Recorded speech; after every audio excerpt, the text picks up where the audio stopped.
Imagine this. A legendary NFL coach known for his meticulous preparation and steely resolve makes his college football debut. The stage is set, the crowd is electric, and then disaster strikes. Welcome to the world of Bill Belichick and the Tar Heels, where a promising start quickly deflated into a nightmare against TCU. But here's where it gets controversial. The blame game has begun, and it's not just about the players. Let's dive in. Bill Belichick, the mastermind behind the New England Patriots dynasty, found himself in uncharted territory as his Tar Heels faced off against TCU.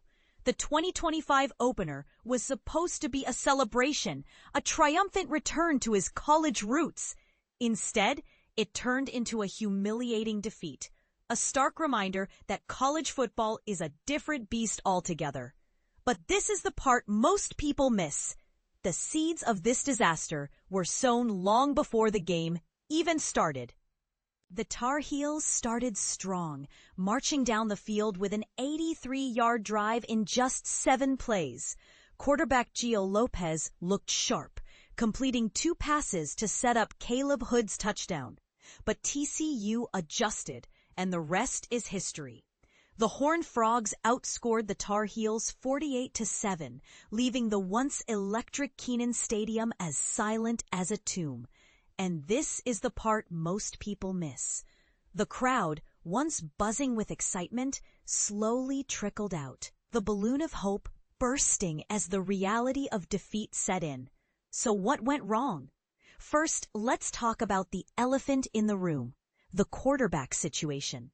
Lopez, who had looked so promising in practice, stumbled out of the gate. His checkered start in power college ball was a red flag, and it seemed Belichick was slow to react. But here's where it gets interesting. Max Johnson, a transfer from South Alabama, had been recovering from a gruesome broken leg. He came in late in the third quarter and showed a stronger arm, quicker release, and far better results than Lopez. But was it too little? Too late? Belichick's decision to start Lopez over Johnson is a hot topic. Johnson comes from a football family. His dad, Brad, won a Super Bowl with the Buccaneers, and his brother, Jake, caught UNC's only touchdown pass from Max. But Belichick went with Lopez, who had apparently looked good in practice. And this is the part most people miss. College football is unpredictable, and even the best laid plans can go awry. Belichick will have to adapt, and fast, if he wants to turn this season around. But let's not forget the bigger picture. College football will never be pro football, no matter how much money they throw at the players. Every NFL roster consists of 53 elite former college studs who worked their way to stardom. As a collegiate coach, Belichick will always have first-year freshmen and transfers from who knows where. He and his staff will try to mold them into a decent offense and defense in the 11 remaining games.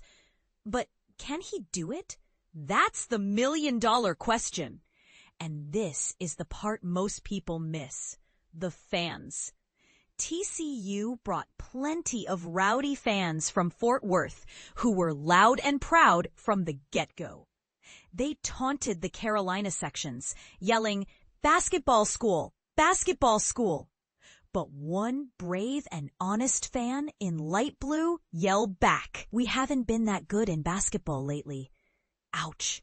That's a punch to the gut if ever there was one. So what's next for Belichick and the Tar Heels? Only time will tell. But one thing is for sure, the road to redemption won't be easy. Belichick will have to dig deep, adapt, and overcome if he wants to turn this season around. And this is the part most people miss. The journey is just beginning. So buckle up, Tar Heels fans. It's going to be a wild ride now. Let's hear from you. Do you think Belichick made the right call starting Lopez? Or should he have gone with Johnson from the get-go? And what do you make of the fans' reactions? Share your thoughts in the comments below. Let's get the conversation started.